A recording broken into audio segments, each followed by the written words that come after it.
Euromaxx highlights. And here's your host, Megan Lee. Hi, everyone, and welcome to the best picks of the week on our highlight show. Here's what we've chosen for you. Trend sport, drone races are all the rage here in Germany. Heavy metal, headbangers sail the Baltic Sea. And romantic route, the German wine trail is a great place to chill out. Life is full of surprises, and that was certainly the case for Trong Hu Nguyen, a young Vietnamese man living here in Germany. Not long ago, he was on a simple trip to Vietnam to visit relatives, and he then spontaneously auditioned for the talent show Vietnam Idol. Well, as it turns out, he not only made it through the various rounds, he ended up winning the contest.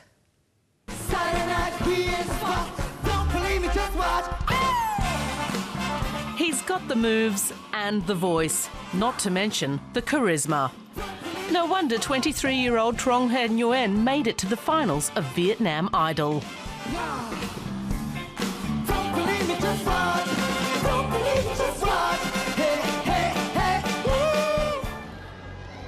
Trọng Hiếu xin được chúc mừng Trọng Hiếu trở thành quán quân của thần tượng âm nhạc Việt Nam mùa thứ 6. Bạn nhận được giải thưởng tiền mặt trị giá 600 triệu. The moment when he was named winner, his life turned upside down. I was just so proud. All the hard work and effort had paid off. But in that second, I had no idea how much my life was going to change, what winning Vietnam Idol actually meant. After all the recent craziness, life back home in Hanover seems very quiet. No one here recognises him in public the way they do in Vietnam, yet. When I'm out on the streets there, people recognise me and want to get a picture. I really enjoy it. It's starting to sink in that my dreams come true, but there's still loads I want to do. As a child, he won several dance competitions. Later, he also took part in singing contests. After completing his final school exams, he enrolled at the music college in Hanover. During that time, he auditioned for several TV talent competitions, as well as for the preliminary round of the Eurovision Song Contest, but with little success. His big breakthrough came during a holiday in Vietnam this year, where he happened to hear about Vietnam Idol. Despite speaking very little Vietnamese, he decided to give it a go. I wasn't expecting anything. I just went to Vietnam to visit my family, to see my grandma and cousins. Then I got a call saying, "Hey Trong, it's the last day of casting for Vietnam Idol. Do you want to take part?" I thought, why not? I'll give it a go. I've got nothing to lose. Trong was born in Germany and grew up in an asylum seekers shelter in Bavaria. For years, his parents didn't know whether they'd be able to stay. Now, he's become a star in the country they fled back in 1991. I didn't know anything apart from Germany. I'd never been to Vietnam. I was born and grew up here. I think my parents had a tough time. Of course, it was they who had to deal with everything. As kids, we didn't really understand what was going on. At a video shoot in Hanover, Trong's friend Alessandro is helping him portray his path from unknown singer to TV talent show winner. He's always in action. What's fun about being with him is just the happiness he exudes. He has so much energy and really plays to the camera. That makes it fun to be the cameraman, too. The new video, So wie ich bin, is Trong's gift to his German fans. But next, he'll be focusing on Vietnam. I want to bring out an album that's really funky, one you can dance to, but that has emotional songs as well. Of course, I want to shoot music videos, tour and perform, but the nicest things I've experienced were all completely spontaneous, unplanned. So I'll just go with the flow and see where it takes me. For now, Trong hopes that his Vietnamese fans will continue to give the so-called German hot boy a warm reception. Drones are growing in popularity. In fact, their frequency around airports is causing real safety concerns to the point where aviation officials want them banned. But that's not stopping drone enthusiasts from thinking up new ways to use them. Now, amateur drone pilots are operating them in races. Here's more on how that works.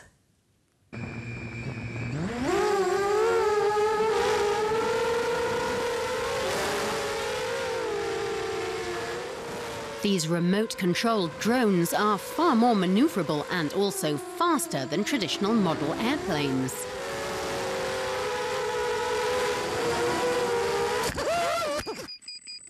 Berlin is among the many cities with a growing drone racing community. This is a quadcopter made for racing.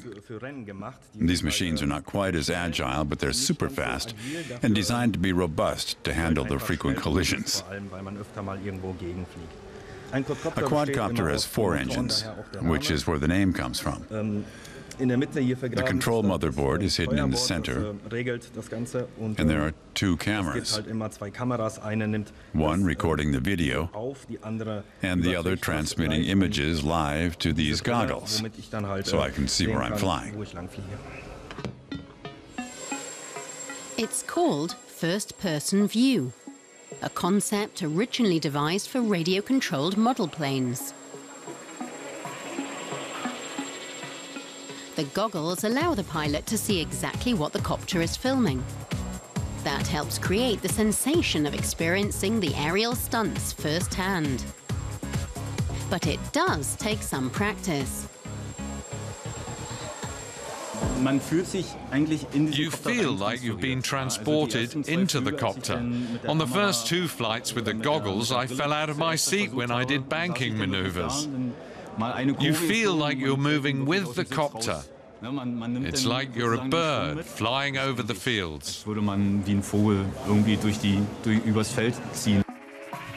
At Germany's first ever quadcopter contest, at a horse racing venue in Berlin, pilots treated onlookers to some real thrills and spills. It helps to free your mind. Flying with a bunch of people is an incentive to fly faster, and the machines are designed for that. And they're off, in Formula One style.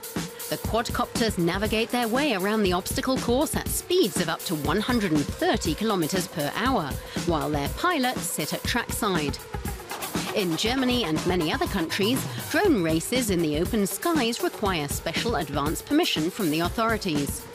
There are already plans for the first World Championships in Hawaii next year.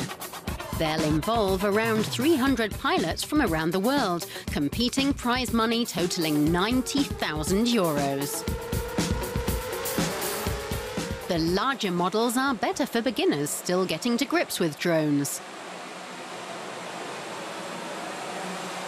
The event in Berlin included training courses. Quadcopters are essentially flying computers, some of them fitted with GPS and HD quality cameras. Remote control is trickier than it might sound, but the apprentice pilots relish the challenge. I was already into them, and now I like them even more. I'm ready for the next step. I'm going to get my own drone. It's just a question of how. The quadcopters have become a hugely popular high-tech toy. There's now a wide range of versions on the market. Mini drones like this cost around 70 euros. Racing standard quadcopters are often made by the pilots themselves. You do need technical know-how or a background in IT so that you can program the flight controller. You have to be able to solder because of all the electronics. You can't get this in a store.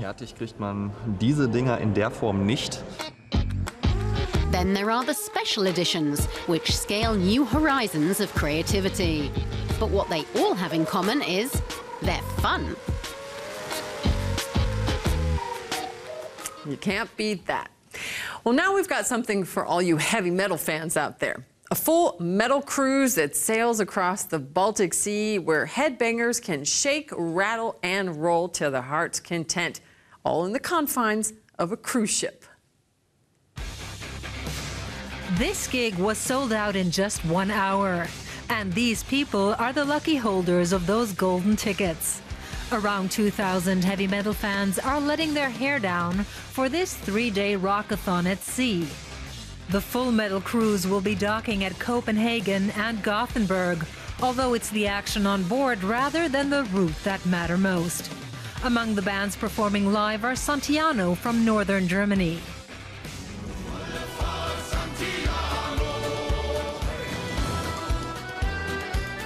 It's always a great atmosphere with the metalheads, whether at the Wacken Festival or the last metal cruise we were on. We go on stage and the party takes off. A double cabin on this cruise costs at least 1,000 euros, so expectations are high among the hardcore fans. The live music and meeting new people, lots to drink and eat. It's fun. Doing a cruise is something special. You get to see other countries too. I really like traveling, so it's a perfect combination, festival and vacation. A total of 18 bands will be gracing the 3 stages on board. Unlike the major festivals on land, here the musicians stay for the whole 3 days and mingle with the fans. And here that close contact is no problem for Timo Kotipelto, frontman of Finnish power metal outfit Stratovarius. This is a little bit different. I mean, if this would happen in Finland, people would be completely wasted, that they wouldn't understand anything, and they would be, just talking to my ear like completely drunk. But I don't know, in Germany, people can behave, which is nice. Charlene Schulze and Vincent Kutz from Hildesheim are among those eager to socialize with the stars. Avantasia are one of their favorite bands, and at this workshop they pick up tips from guitarist Sascha Peth and drummer Felix Bonke. And you have that in various keys in the song. You can learn things, what keys the guitars were tuned in, and a bit about the background to how the songs are written. Eventually, of course, cruise guests need to take a break from the hardcore action. From the sun deck to the hot tub, there's a variety of chill-out options.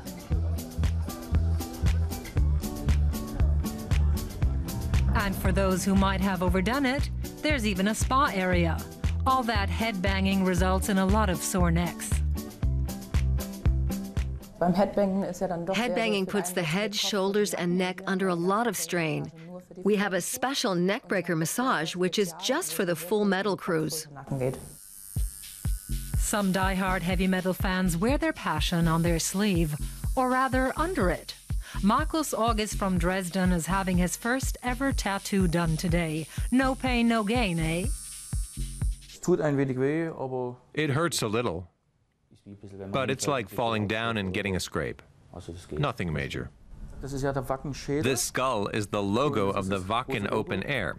It's an honor and a reminder of a great cruise. The 2,000 metalheads also need to be fed. Here, fruit and vegetables mainly serve as decorations. These hard rockers mostly want to see one thing on their plates: meat. Austrian chef Josef Nürnberger knows how to cater for hungry headbangers. These people want to eat a lot and quickly, and they want simple dishes. We're prepared for that, and we're flexible. We have 5,000 to 6,000 heavy metal burgers, a special burger that we've created. It's a metal breakfast. It takes a lot of planning to keep the guests happy at such a big festival, and holding one on a ship poses particular problems. First, you have to get everything on board, as the individual stages we have don't exist in this form. So we have to add the sound and light systems ourselves. The challenge is to build an extra stage on the Lido deck. The beer's flowing, the band's playing, and the fans are happy. But do cruises and heavy metal really go together? Every mess you make gets cleaned up. It's a bit strange, because heavy metal was once about rebellion and opposition, and here that just goes up in smoke. But I must say I'm enjoying it. And he's not alone. The other headbangers are thrilled. I can only say it really rocks. The boat is awash in black, and you think that everyone is so tough, but it's also laid back, so relaxed. We lacked for nothing. Only mud. It's like luxury camping. It's nice not to wade through muck for a change and then sleep in a damp tent. Here, you just go to your cabin. The next Full Metal cruise will take place in 2016. Tickets sold out within hours. It looks bound to be another smash success. Whatever floats your boat. Pun intended. All right, the photographer Gaby Fey began her career in front of the camera. For years, she worked as a model before she decided to make the switch to the other side of the lens. Then she took it one step further by specializing in underwater photography. And the results are quite ethereal.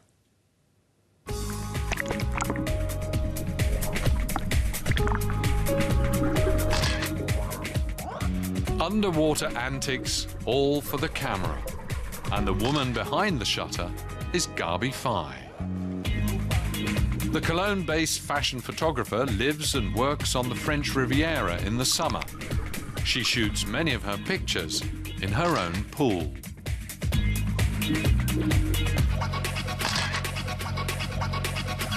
It's truly magical underwater. You're floating and are weightless. And then you get this fabulous feeling afterwards when you're done. The results speak for themselves when there's a lot of soul in the picture.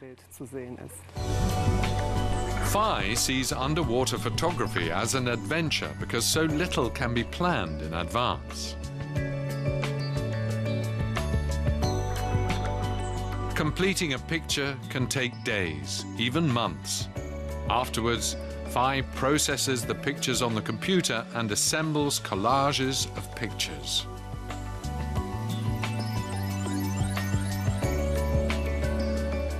Among the models she works with frequently is Anne-Claire. She dives underwater more than 20 times per day on a shoot and can hold her breath for up to a minute, all the while still having to look good when submerged. It's difficult to relax with the makeup and what you're wearing. And then to stay underwater while she takes the pictures she needs. Gaby Fey started out as a model herself in the late 1970s.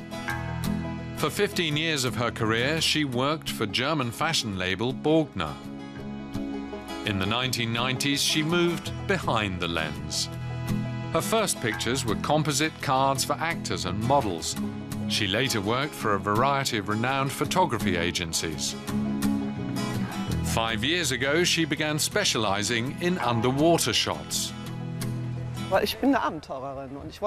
an adventurer, and so I wanted something different. I was a diver. I love being in the water. I've always snorkeled. I took a diving course, and then I thought, hey, that would be something, taking people's pictures underwater in this special ambiente. Her most important underwater project to date was La Scène, The Last Supper. It took her half a year. Her picture is a reinterpretation of Leonardo da Vinci's work of the same name. The picture is on display at a church in Cologne. We very much had Leonardo da Vinci's painting in mind, and even copied his frescoes on a tablecloth. Everything you see in the picture is underwater. We made Da Vinci's picture frame from a breaking wave that I took underwater. The table legs, everything was underwater. All these details are essential for Gaby Fey.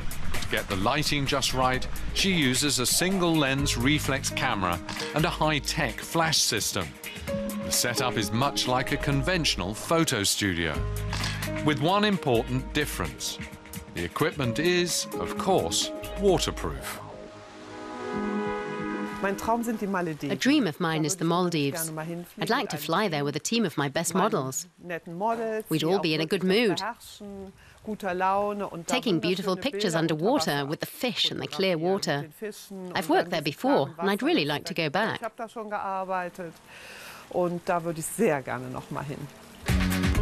But that dream is still in the future, and with summer almost over, Gaby Fey still has to wrap things up on the French Riviera before she heads back to Germany. It's time now to take a trip to one of Germany's most beautiful regions, the Pfalz. It enjoys some 1,800 hours of sunshine a year, producing some of the finest Rieslings that you'll ever taste. And the best way to experience it is by bike. So, off we go. Vineyards as far as the eye can see. They nestle on the edges of the forest, facing the sun.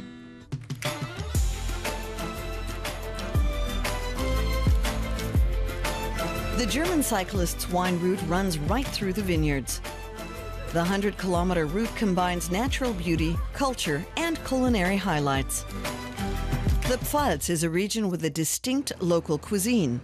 Every small village boasts vineyards and traditional fare. Deidesheim has a very special reputation. The Deidesheimer Hof Hotel and Restaurant is located right on the market square. It's been known internationally ever since former German Chancellor Helmut Kohl invited fellow politicians to dine here. The region's hearty meat dishes are legendary. Here they're served with a modern twist. The cuisine in the Pfalz has become a bit more refined during the last 15 years. We have lots of good restaurants, and it's always worth making a trip to dine in the region. People from the Pfalz used to travel across to France to dine. Now the people from there come here. Our next stop is Hambach, a perfect place to explore the region's turbulent past. Perched high above the village is Hambach Castle. Built in the 11th century, it belonged to Bavaria and to France, and was destroyed and rebuilt several times. It's been an imperial castle, a bishop's residence, an archive, and a ruin. Nowadays, it houses a museum that documents an important chapter in German history, the Hambacher Fest. In May 1832, 30,000 people marched to the castle demanding basic rights, freedom, and peace among nations. Over a century later, in 1949, their demands formed the basis for the Basic Law, Germany's constitution.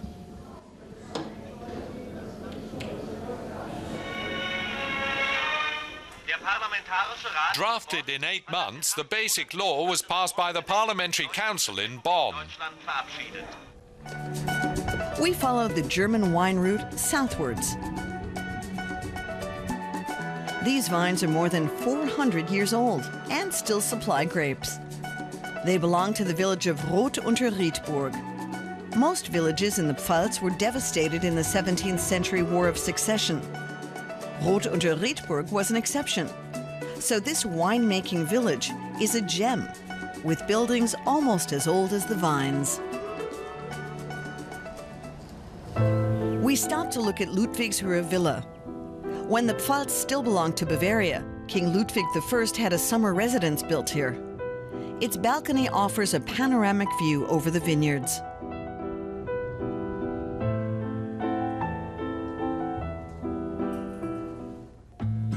Wine is the heart and soul of the region and an important economic factor. The Pfalz is the world's largest Riesling grape growing area. It'll make a good quality wine. Ambitious young vintners are helping wines from the Pfalz to greater popularity and esteem. I hope that at some stage we'll be recognized internationally as a first-rate wine-growing region. I hope many vintners will take part and continue to exploit and expand the potential here, so we'll get a bit better each year.